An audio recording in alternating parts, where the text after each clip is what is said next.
everyone, so today I am going to do a question and answer video. I normally do question and answer videos on my second channel, Shaaanxo Vlogs, but they're usually like random question answers, just random questions about me and my life. So I thought today on my main channel, this channel, that I would do a beauty question and answer. So you guys have sent me in hundreds and hundreds of comments and questions and stuff. So I'm just going to read through and answer some of them for you guys. I think this is a really good kind of video to chuck in onto my main channel just because I do so many tutorials and stuff like that. It's nice just to take a little bit of a break and chat to you guys a little bit more freely about things. So hopefully this video goes well, and if you do like it, at the end of the video, comment down below and let me know, and I'll know to do some more. Okay, so the very top question with the most thumbs up is, what is your most common makeup mistake? I'm trying to think. I don't know if this is really a makeup mistake, but something I never do that you guys always point out to me is I never like curl my eyelashes. I don't know if that's really a mistake. I feel like my eyelashes would look so much nicer if I did curl them, but I never think to do it ever. Another kind of makeup sin slash, it's not really a makeup mistake, definitely a makeup sin though, is that I never wash my brushes as often as I should. I have so many brushes, so I kind of just like wait until every single brush is dirty before I bother washing them, but it's really bad. Like I'll probably go a couple of months without washing a brush, and then when it rolls around to that time where every single brush of mine is dirty, it takes me so long to clean them all and it sucks. Have you ever considered doing people's makeup for special occasions? I used to, but I, to be honest, don't really enjoy it that much. I am more of a personal makeup junkie. Like, I like doing makeup on my friends every now and then, but I don't know, I'm not the kind of person that really enjoys freelance makeup and like doing everybody else's makeup for like special events and stuff like that. I find it more relaxing and more fun just to do my own makeup and like try out new products and try out new, you know, colours or whatever I'm doing. Doing makeup on other people just like stresses me out. That's why I don't call myself a makeup artist. Like, I can do makeup on myself really well. I can do makeup on other people, but I just don't prefer it, to be honest. I like doing my own makeup. I hope that makes sense. Am I alone on that one? You guys should let me know if you understand what I mean, or, you know, because I've got makeup artist friends who way prefer doing makeup on other people and are much better at applying makeup on other people, and then when it comes to themselves they like don't even wear makeup. What would you recommend to stop under eye creasing, and what is your favourite high-end or drugstore concealer? I used to suffer really badly with creasing under my eyes, and what I did to overcome that is, first of all, I started moisturising my under eye area with a, what are they called? Eye cream. I'm getting really like I love the Bobbi Brown moisturising under eye cream. It really helped to hydrate my under eye area, and now I notice much less creasing because obviously that area is more hydrated and plump. I also recommend getting a setting powder with your concealer. The Anastasia Beverly Hills Banana powder is really good. Also the Bare Minerals Well Rest is really good, or the e.l.f. under eye setting powder is really good. Setting your concealer will help it to stay put and not crease. Also find a good creaseless concealer. The MAC Pro Longwear concealer is quite good at not creasing. I know Tarte does a creaseless concealer, so just experiment with those three things and I'm sure you'll figure out something. That's what really helped me. I can pretty much use like any concealer under my eyes now just because I moisturise most nights under my eyes with an eye cream, and then I set my concealer in place. My favourite concealer of all time at the moment is LA Girl Pro Conceal. I love it, and it's really affordable as well. I should really say who's asking these questions. So the makeup mistake question was by Dodie May. I hope I pronounced your name right. I'm really bad with names, guys, so I apologise in advance. The question about doing makeup on other people, that was from Courtney Vlasveld. I don't know if I pronounced that right either. Under eye creasing question was from Becky Fuentes. Amy Rachel Croucher asked, what makeup fad do you regret doing the most? Okay, I've got a few. So when I was first starting to get into makeup, I was quite young. I was probably about 12, 13. I wasn't even allowed to wear makeup, but me and my friend were rebels. We'd apply it right before we went to school so our parents never found out, and then obviously kind of got in trouble at school. But anyway, we used to wear first it was only blue mascara, so we just wore blue mascara, and another one was, obviously I'm sure most of you did this as well, black eyeliner only on the bottom, like lash line, like not even in your waterline, just like bottom lash line, real thick, You guys know how it was. And I think the last one I used to always do when I was first getting into makeup as well. I had no idea what bronzer was, no idea what contouring was, no idea what blush was, nothing. So I would just wear a full face of like Revlon Color Stay foundation, super heavy coverage, and then that was it. So my face just looked like a potato. It had no dimension whatsoever. Erin Hughes asked, how do you get your lipsticks to stay on? This is tricky. To be honest, there's not that many tricks. I do have a few tips.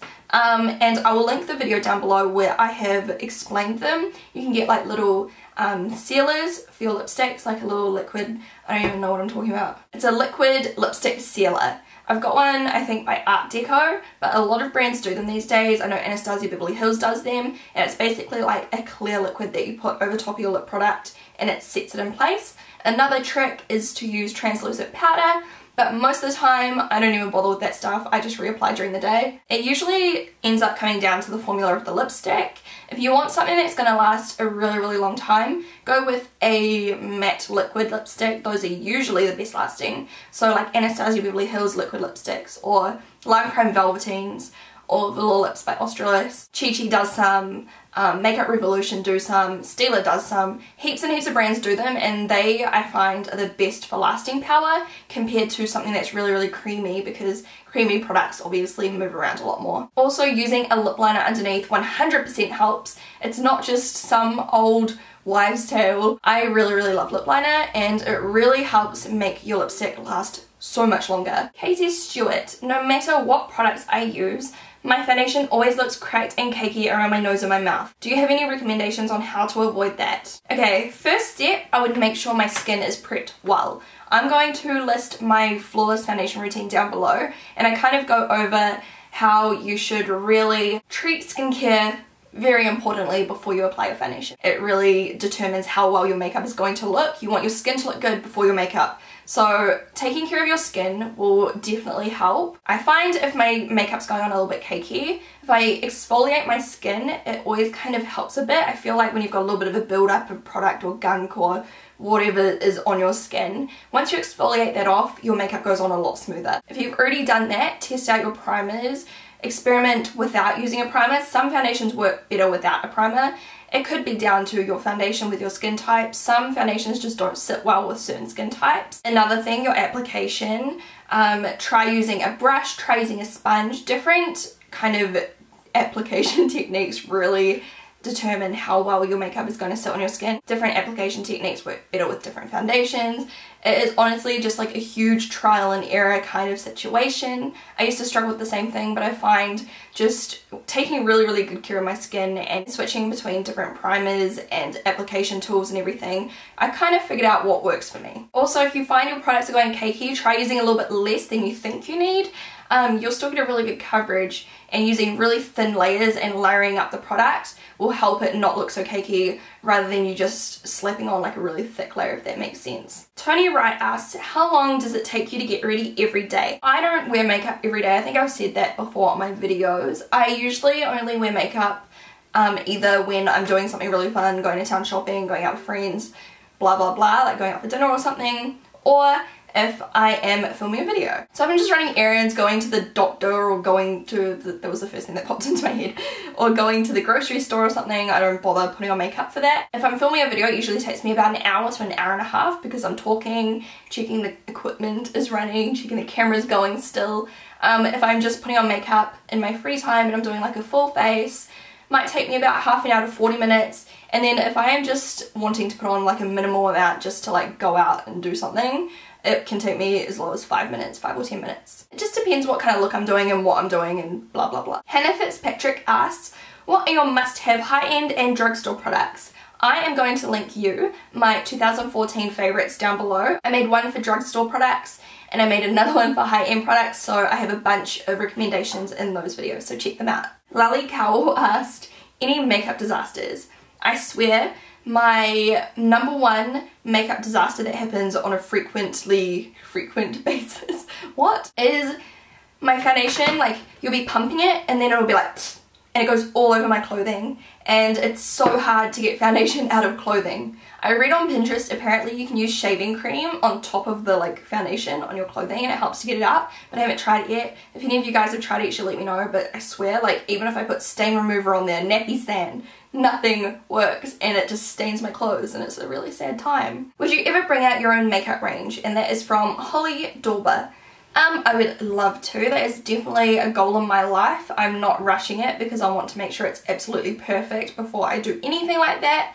I've already launched my own makeup brushes and lashes obviously, so makeup is kind of the direction I want to head eventually. Can you remember your first product of makeup? Apart from the makeup we used to borrow off my friend's mum, the blue eyeliner and everything, I think my very first item of makeup might have been Revlon Color Stay. I did used to use the Dove Tinted Moisturizer, but I'm not really counting that because that's kind of like half-assed makeup. But my first full-on makeup item was definitely Revlon Color Stay foundation. That was like the go-to, that was like the popular mainstream kind of foundation to jump into. Super full coverage. Alexa oh my gosh, you've got such a confusing last name. It's a really cool last name though. Manzanares? That's so many Z's, I'm so jealous. How do you foundation match when you cannot test the foundation in store? I use foundation.com or Temptalia Foundation Matrix. They are two websites. You basically take a foundation that you already use, so let's say I always use Nice Sheer Glow in Punjab. I'll put that into the website and then it'll search the database and it comes up with every foundation that I would be, or the colour of each foundation I would be. It's kind of hard to explain. If I link them down below, you guys should go check them out and you'll figure it out. It's really easy and really good, and it's how I make all of my foundation purchases and it hasn't failed me so far. Oh my gosh, I cannot pronounce this name either. Levu. Why did you stop using Liwali BB cream that you used to use under your makeup as a base? I knew I'd get this question. If you haven't been watching me for long, you won't know this. My viewers that have been with me for a very long time know I used to always use Liwali BB cream as a primer basically underneath my foundation. It is honestly one of the best like BB cream tinted moisturizer foundation kind of products that is. I love it so much. The only reason I don't use it anymore is because it is far too pale for me and I can't get away with it. Lauren Kate asked, if you could only use one product for the rest of your life, what would it be? It would probably be, this is so hard, maybe mascara. I feel like mascara just opens up your eyes and makes you look so much more wide awake. But then again, you could just get your lashes tinted, which is kind of cheating, but... And in that case, I might choose maybe BB cream or tinted moisturizer or something, just because if I can only get like my eyelashes and brows tinted, foundation would look too intense. So maybe just like a little bit of tinted moisturizer. If I had to go without makeup, I would just go without any. So it's kind of hard like picking one product because I would never ever wear one product. I would always use at least like a base, brows, bronzer and mascara, you know what I mean? Victoria Stone says, I have bright blue eyes, lucky girl, and fair skin. How do I bold up my eye colour without using too much makeup? I'm trying to look more natural. You need a brown eyeliner. A couple of my favourites are Chi Chi Bronze Ambition, I think it's called. It's a pencil eyeliner. Also, Stila does a really good one, the Kajal eyeliner, and it's like a brown colour. I can't remember what the actual name's called. But if you get a brown eyeliner, it'll kind of bring out the blue in your eyes. You can smudge it out so it looks slightly bold but still quite natural because it's not as harsh as like a black or something. Mallory Renee Thorne asked, what is your most recent fail makeup purchase? A product you bought that you just really don't like. I would say the most recent product I have bought but I don't like is by Lorac, and I love this brand so much. Their eyeshadows are amazing, like some of my favourite eyeshadows. I mentioned them in my 2014 favourites, but I bought this powder and I just really don't like it. It's called the Porefection Baked Perfecting Powder and it just didn't work for my skin tone. I'm sure it'd be really good for some people, but on my skin it just kind of slid around and looked a little bit cakey and just it didn't do anything for me. So this is definitely my most recent disappointment. It looks so pretty and the formula is so beautiful, it just doesn't work for me. Aria Crombie asked, what is the easiest way to take off Lime Crime Velveteens or any other liquid longwear lipsticks? Olive oil, jojoba oil, coconut oil, any kind of oil, put a little bit on like a tissue and then just massage it off. It'll moisturize your lips and take off the product all in one. I'm going to do a couple more questions. I've got hundreds here so I can't do them all. That video would be a few hours long. Ashley Lauren Johnson asked, what blush would you recommend to someone who hardly wears blush but doesn't want a blush that's going to stand out too much? The shade here by Makeup Store is called Peach, and if you can't find this exact product, look for a colour that's similar to this. It's basically just a really warm-ish toned peachy brownish colour. It looks so average in the pan, but when you put it on your skin it is just beautiful, super natural. You can build it up to be more bold or really light to be natural, if you know what I mean. Here it is, like built up quite heavy on my hand. Honestly you guys, this kind of colour is just so flattering on so many different skin tones as well. It'll suit pale to quite dark skin, and if you have super dark skin, just look for a colour that's similar to this but a little bit darker and it'll look so good. And the best thing about it is it goes with every single makeup look as well. Chloe Francis asks, have you ever walked around in public with lipstick on your teeth or mascara all over your eyelid? Both. No shame. You guys know I get lipstick on my, like I do. I get lipstick on my teeth all the time. And yes, sometimes I get mascara all over my eyelid and I don't notice, and then I go out and I get home and I'm like, oh look, just mascara all over my eye. So yes, I've done both. I am definitely not perfect when it comes to makeup. I have awful makeup days sometimes. I hope you guys enjoyed this video, something a bit different. If you did like it, please thumbs up so I know if I should do more. Comment down below and leave me your feedback. I would love to hear. Just because this is something quite different for me to do, I really just want to know if you guys liked it or didn't like it or what, because if you did like it, I'll know to do them more frequently. Maybe I could do them every couple months or something like that. I hope you guys have an amazing day, and I will talk to you very soon. Bye! Eyes look like now. I'm in love. I especially love that really light shimmery blue on the lid. I think it just really finished it off and gave it like heaps of dimension. I love their lip liners, so I'm going to use one today. This shade here is Rosy. Really blood red. It's a little bit deeper, but not super dark. It's just like a little bit toned down. I really like it. Okay, super bad rushed application, but another really pretty colour.